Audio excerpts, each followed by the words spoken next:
It takes a brave and independent mindset to go tiny. If you are trying to figure out your tiny pivot, this podcast is here to inspire and connect you with the other unconventional, gritty, inspirational people within this community.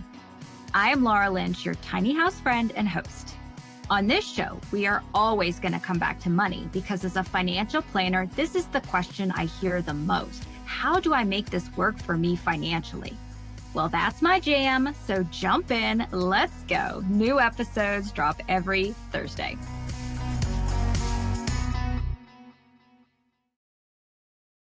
Well, welcome, Melissa Mitt.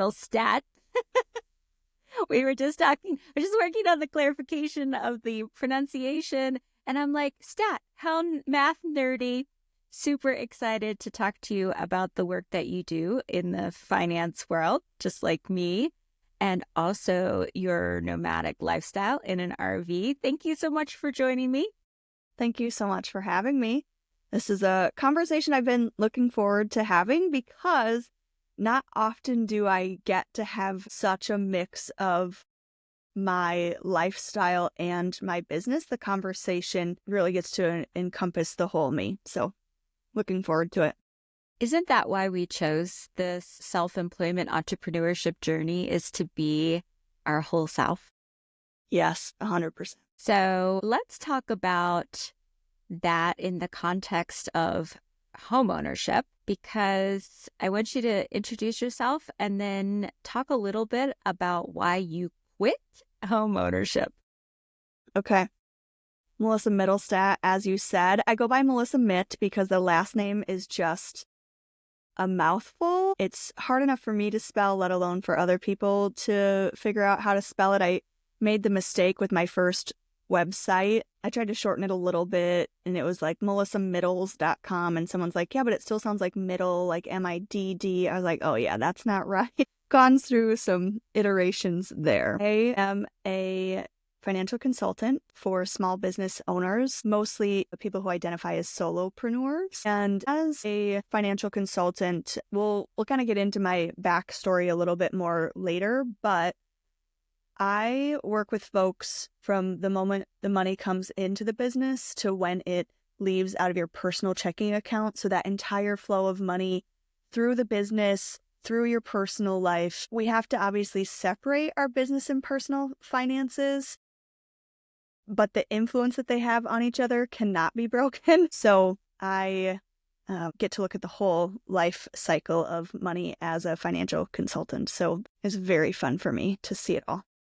Yeah, I think we'll have to probably plan another episode where we talk more about this, because I'm just thinking about so many questions about, how solopreneurs, are thinking about themselves in terms of their sort of tax setup, and how, there's so many unanswered questions for someone who's new to this business. Like, can I just take money out of my, business account? And how do I pay myself? And what do I need to set aside? And, I've run into, small business owners in the past who were just sort of using up all that money and not reinvesting profits back into their business. And it was just a feed for their personal lifestyle. And there's just so much more, can be so much more to it if you're trying to actually run a growing business. And so maybe we'll plan another time to tease that out in more detail. Yep, I'd love to. So let's talk about quitting homeownership. Yeah, let's talk about it. So my husband and I, when we bought our first home within 2 weeks of our wedding date, which do not recommend. That was quite chaotic. But we bought our house in the Twin Cities, Minnesota, and it was a 4-bedroom, 3-bathroom. It was just the perfect house. When we walked in, we're like, yep, that is the house for us. We lived in it for 9 years, and the memories that we had in that house, the people that we had come visit in that house, like, we still are extremely fond of that home. But we knew our transition out was coming when my husband started doing bass fishing tournaments, and he's done local stuff in the state of Minnesota, I think since he was like 18, 19 or something like that. But his fishing career started to grow, and he would go to regional tournaments, and then he would go to national tournaments, and he would be gone for 2, 3, 4 weeks at a time. And I'd be figuring out, do I fly there for just a couple days for the weigh-in? And then what happens when he goes to the next place and he's practicing for 2 weeks before the next weigh-in? And it got to be too much. And we had the very hard conversation of, do we want to make this work? Do we want to make this lifestyle of going to these tournaments and bopping about? Do we want to make that work, or do we want the house? And the ultimate decision, we don't have children. We chose to be child free. And so we're like, what are we holding on to the house for? Was it because that's just what you're supposed to do? You get married and then you have a house and then you have this life. And is that what we're supposed to do? And we're like, yeah, we're not living life. We're not living life the way people are supposed to anyway. So the house really just became a piece of the puzzle. They're like, okay, it's going to be tough, but we're going to sell it. And then we're going to transition to a nomad life and see how it goes. And here we are today. We're 5, 6 years in. And so what does your home of choice look like now? We are currently in an RV. It is a 40-foot fifth wheel, which means it attaches into the back of our truck. When you think about RVs, there's ones that you can drive that are the motorhomes, and then there's the ones that attach to the bumper. Those are the travel trailers. We've got the RV that attaches into the back of the truck, and it's a toy hauler, which means the back end of it has a garage where folks would put a golf cart or a motorcycle or whatnot, but I turned that into my office. So I've got a 10 by 11 foot office that's got a door that closes, and because it's to block fumes, it really cancels out the noise and all that good stuff. I've got a half bath back here. I've got a patio that folds down.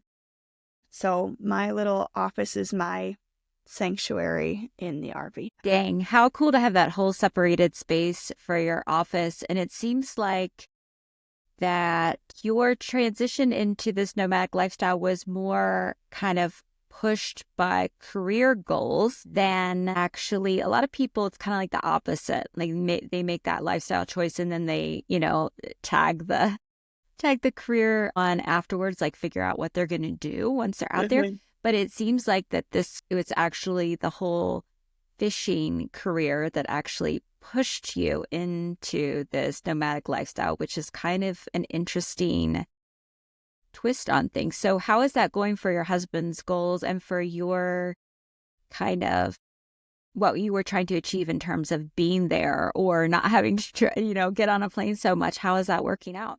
Yeah, in regard to the tournaments, it's been incredible to be able to watch his process and his gear up and to be there to witness the weigh-ins, and it's been so fun. And it has I wasn't quite sure what it would be like. I was like, is it going to be tough having your spouse there when you're trying to be in game mode, but it's actually been so much more beneficial because instead of having to try to figure out are we going to FaceTime or how are we going to call each other? How are we going to communicate? It's I'm already here, So we get to have time together at night to chit chat and catch up and all of that stuff. And to be able to have that together has been so fun. And so it's so awesome that you can, kind of ride along. But how has it worked for you and your career? Yeah. So my career path, my background is a sign language interpreter. Well, I'm going to go back even further than that. My bachelor's degree is in business administration. And as I was getting that degree, a bunch of deaf students were in the dorm next to mine and they'd be signing. And I was the hearing person who was very inappropriate, right? Just stare at people as they're signing. We know that this is true. But I was a 18-year-old, so I didn't think through that. But luckily, they were so kind. They walked over with a piece of paper and said, hey, we get together every Wednesday night and we teach, hearing students how to sign so we can communicate with each other. Like, is that something you'd be interested in? I was like, yes, I'm interested. So I went every Wednesday night and just fell in love with sign language. I was like, ooh, this is good.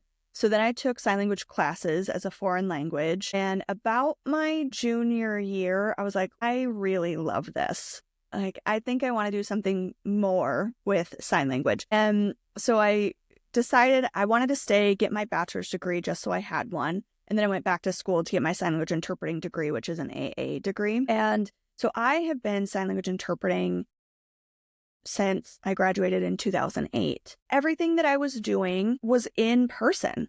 I was working for hospitals, college systems, corporations. Everything that I was doing was in person.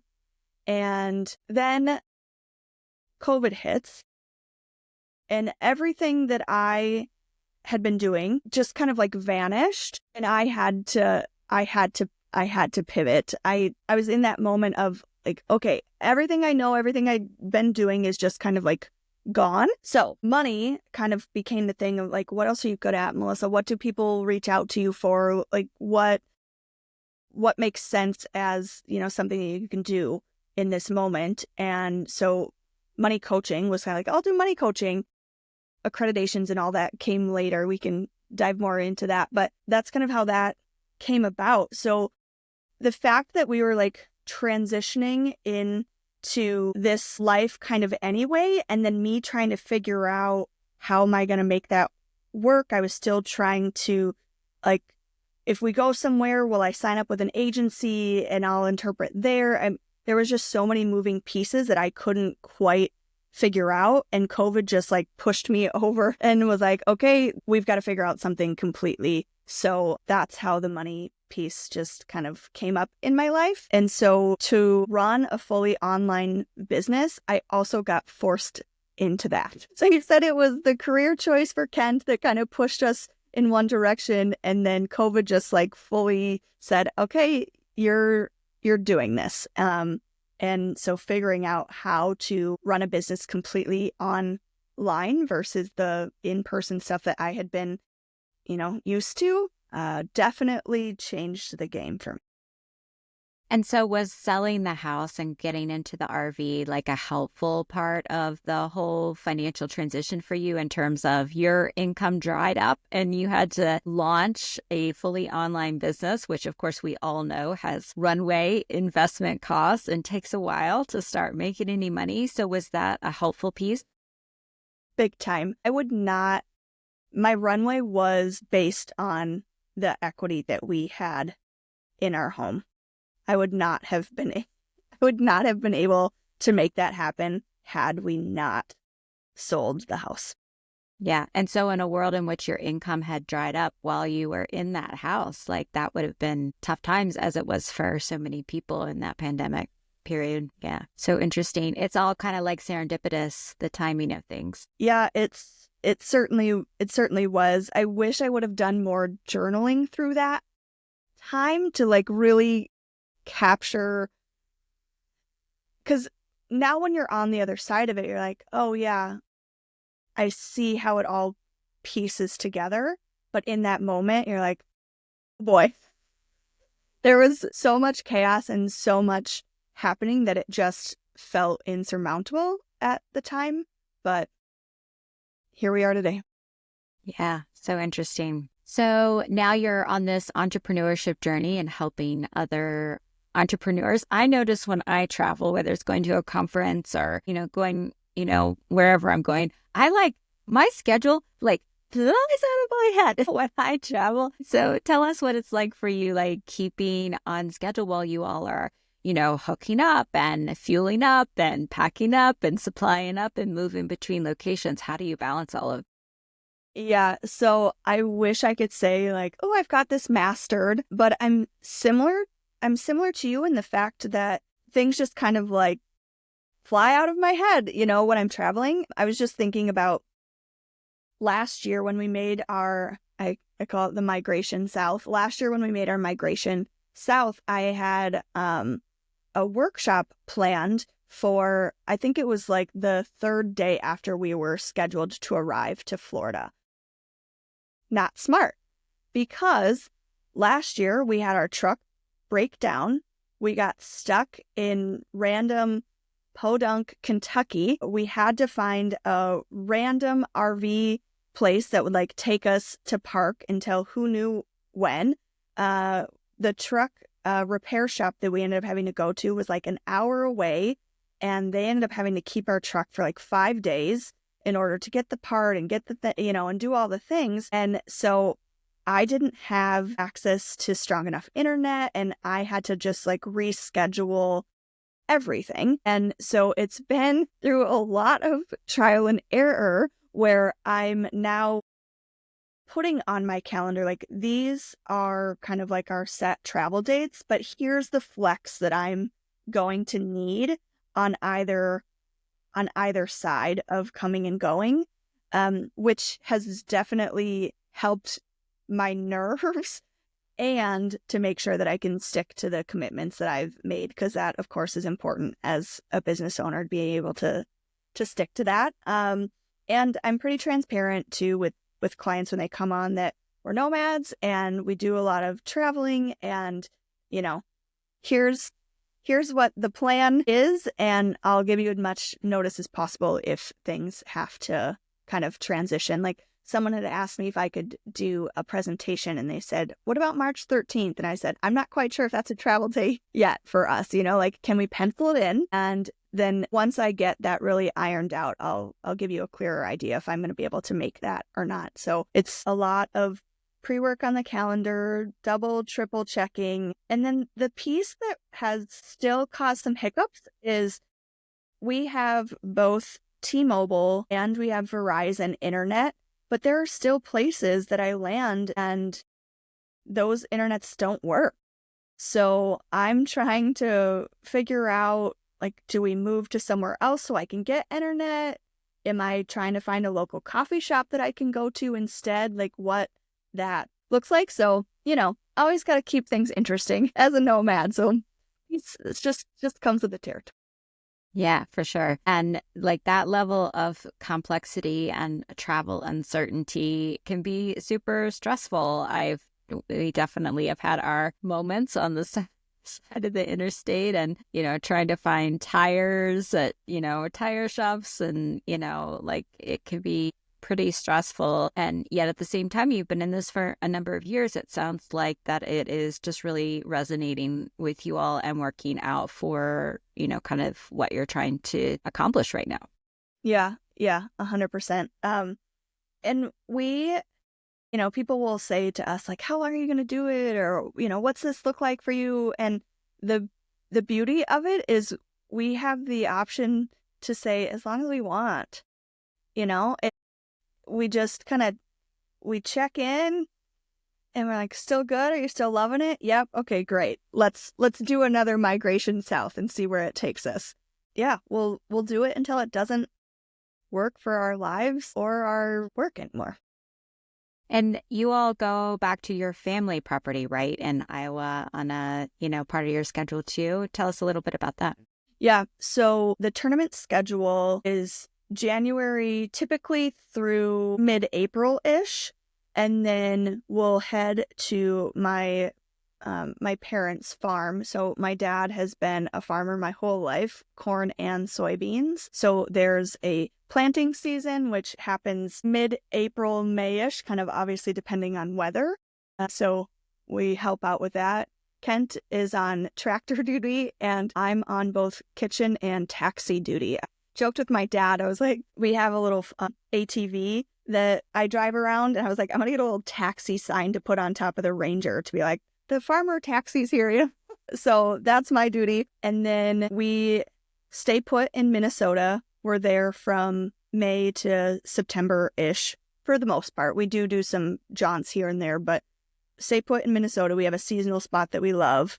Then we'll go back to farming to harvest and then start the cycle all over again. Amazing. Yeah, it's great because you get so much variety, right? You get to see and look forward to going to different places. And I think it's really cool to be able to see a different part of the country on a season in a seasonal way, because you get kind of, used to like your place, even as beautiful as it may be, you get kind of used to whatever place it is. And so it's nice to have somewhere to look forward to, and, a little bit of road trip, though who knows what happens along the road trip. But it's also like kind of freeing to get on the road for a little bit, even if it's, not that far. And how great, because, being in that 4-bedroom house 12 months out of the year, maybe that was a little bit too much monotony.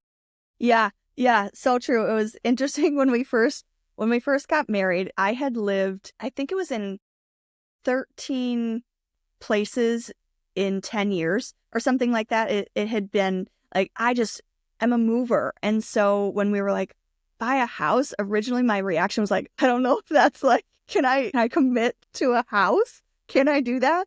And once we made the decision that yes, that was the right thing to do at the time. But it's interesting now that we're back outside of the house, and I'm like, oh yeah, I remember this Melissa, like the one who's constantly moving to a new location, seeing new things, trying new things out. It definitely brought that piece of me back to light. It's been really fun. And we're pretty much, we try to chase 70 degrees. Sometimes we'll get caught, somewhere that's like 50, 60 or whatever, but we like the 70 plus range. So it's been quite nice we both grew up in the Midwest, and the polar vortex is just a real thing. So when all of our family is like, oh, we got, a foot of snow, we're like, not sorry about that.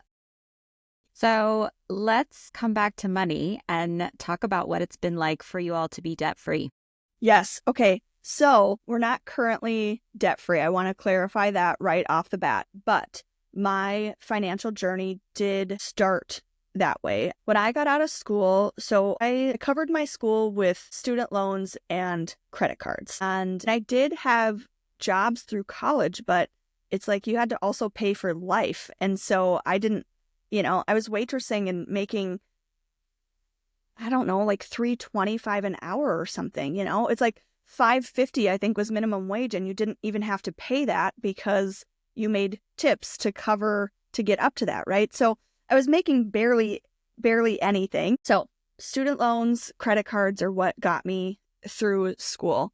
And when I got out, I was $50,000 in debt, and I ended up getting my first job working for a school system as a sign language interpreter. And I got the paycheck. I was like, this isn't very much. And then I got my next paycheck, and I was like, yeah, that's not very much. And so by probably like the 5th or 6th paycheck, I'm like breaking down, bawling in the staff lounge, like, what am I going to do? This paycheck, like, I did the thing, right? I went to school and I got my degree and I got a job and I like did everything right.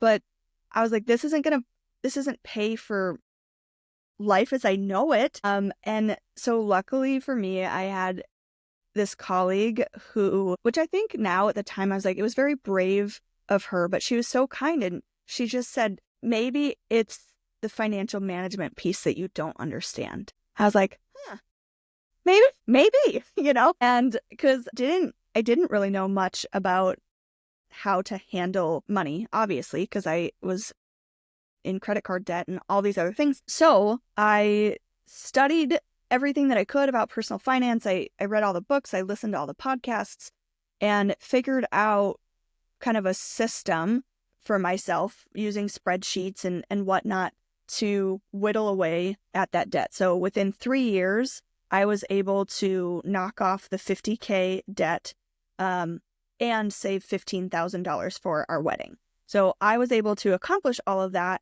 and it was difficult. I don't know if I would do it the same way as I did knowing what I know now, but it's just such a huge part of my journey and my understanding of debt. The primary financial guru that I followed at that time really made debt seem like the worst thing on the planet. And so I was just like ashamed, and I felt gross about it. And then when we were in a position where we needed a new truck, I was like, we haven't saved up enough. We haven't saved up enough. Like because we can't buy it with cash, like we've got to figure out something else. And I just like had myself in like knots about like, we can't go back into debt. I was terrified of doing that. And so I really kind of had a come to Jesus moment where it's like, okay, debt can be used in a healthy way. And I really had to kind of unpack and reframe and do some mindset work around that. But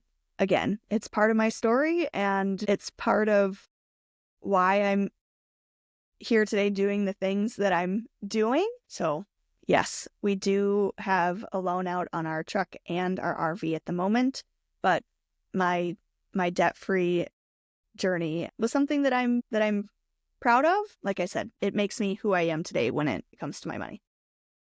Yeah, it's such an interesting thing to learn that ability to have that self-efficacy around, hey, I can accomplish this big financial goal if I educate myself and I set up a structure and I go at it, like I can accomplish a lot.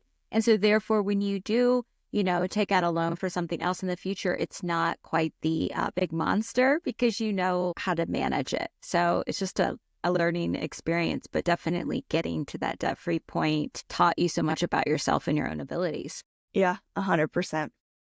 So cool. So how has your, life story and your business degree, it's so interesting. I talk about my life kind of like as this tapestry of all these random threads that don't seem to come together, but when they all come together, it like brings in so many different elements that all make sense Yeah. for what I'm doing today. So when you look back at kind of all the threads of your life and here you are helping, solopreneurs figure out their money, like tell me how you kind of pull all those threads together and what that looks like for you when you think about the work that you're doing. Yeah. I think the biggest part of that with my life experiences of operating a small business for 16 plus years. Right when I'd gotten out of school, yes, I worked for an education system, but I also was freelancing a little bit on the side. I had a side hustle really from the beginning. And then as I went off to, do the freelancing completely on my own as a private practitioner, just having that knowledge of what it takes to run a small business, understand all the moving pieces of it when it comes to money and how it flows. And then when you wind my own like personal finance journey on top of that, it just like paints this picture of money is an ecosystem. And I've been able to see so many views and perspectives of that ecosystem. I think that's why I landed where I am today. As a business owner, I'm sure you've heard, niche down even more, keep niching down. And so for the longest time, people were like, Melissa, pick one. Personal or business finances, pick one. Personal or business finances. And my accreditation as a accredited financial counselor, that education was in the personal realm. So I've got that plus my own debt-free journey. But then I also have my 16 plus years of experience as a business owner and figuring out those finances and having some in-depth knowledge inside of QuickBooks and spreadsheets and all of that. And so I finally just said, no, I'm not going to pick one. I'm not. Because why not have a financial consultant that can see the full spectrum? They influence each other so much that I have now found that I think that's where my superpower lies, is to be able to see the full spectrum. So I'm not sure if that completely answered your question or not, but that's where my brain went when you asked that. Yeah. Well, that makes sense, right? Because you start a business or you become a, solopreneur in order to create your personal life, right? In order to pay your personal bills, in order to, it's not like you're starting a business in order to, build an enterprise for most people because you have another source of income that's paying for your personal lifestyle. It is all tied together. You definitely are trying to create a business entity, but you're also trying to make sure you can buy your groceries and pay your electric bill. Yes, 100%. So cool. So what have you learned in this RV lifestyle, and what are you taking with you? You mentioned earlier that you all are just kind of in it until it doesn't fit anymore. Um, have you like really taken away any major life lessons that you'll always have no matter where you live? Yeah, I definitely have. I think first and foremost is to not settle. And I don't mean never buy a home and be in one place. I just mean if something isn't working for you, then don't settle for that. If you can feel it in your bones that it's time to sell the house and try something new, then do that. If you're feeling it in your bones that this place that you landed is like, ooh, not the right fit, we don't have to settle for what's just there in the moment, and that's what we should be doing. In addition to that, I thought I was a minimalist, and then I got an RV. And that's the definition of minimalism, because if you don't have a place to put it, you can't get it. And even like, I just think about like the art that I have in my office. It's like that doesn't get to stay on the wall. When you travel, that has to come off and get put away so it doesn't fall and break. And so literally everything has to have a place. So that minimalism, I think, I will carry with me for life, which then brings thoughtful consumerism. I'm not a big fan of just buying things to buy things, having packages constantly arrive, but instead really being thoughtful around like, do I need this thing, or is it something that I could rent or borrow or do a different way or think about differently? It's kind of living this lifestyle kind of forces you to reframe how you look at a problem and solve it. Yeah, that's one of my kind of mantras right now too on the use what I have. Use what I have. What do I have Mhm. that will work for this problem that I'm trying to solve without buying something new Mhm. that probably is programmed to break in 2 years and may not actually solve my problem and would give me a great shot of, some sort of excitement hormone in my brain for, making a purchase. But in the long term, it's just going to be something that I have to figure out where it goes and, whether it actually had any ROI, right? And so like, Exactly. what do I have? Because we have a lot, right? I mean, most of us have a lot already. So what do I have that can solve this problem? Yeah. So, Melissa, where can folks track you down and get in touch with you? I'm most active on Instagram. My Instagram handle is _ Melissa Mitt. In my, in my bio link, I typically have what's new and happening at the moment. So that is the easiest place to not only get in touch, but just even get a better feel for who I am and what I'm putting out into the world. And when it comes to tips and thoughts and everything money and a little bit of nomad stuff sprinkled in. Awesome. Well, thank you so much for sharing your story and for being here and having such a thoughtful way of thinking about integrating personal and business finances and doing it all while you're out there on the road, trying to keep your calendar organized. Yep, we're just out here trying to make it work. Well, thanks for being here. Thank you so much for having me. I really appreciate it. Hey, thank you for taking the time to listen to Less House, More Moolah. I have another free resource on my website for you, the Unconventional Values Quiz. In just 2 minutes, you can pinpoint your style of freedom seeker, security guardian, adventure enthusiast, or community builder. Check it out at thetinyhouseadvisor.com. And one more thing. Podcasts don't have algorithms like social media does. They only grow by word of mouth and reviews. If this podcast is helpful to you, would you please post a review on your podcast app and tell a friend who is trying to live a values-based life? It would totally make my day. Please see the show notes for an important disclosure regarding the Tiny House Advisor LLC in this episode.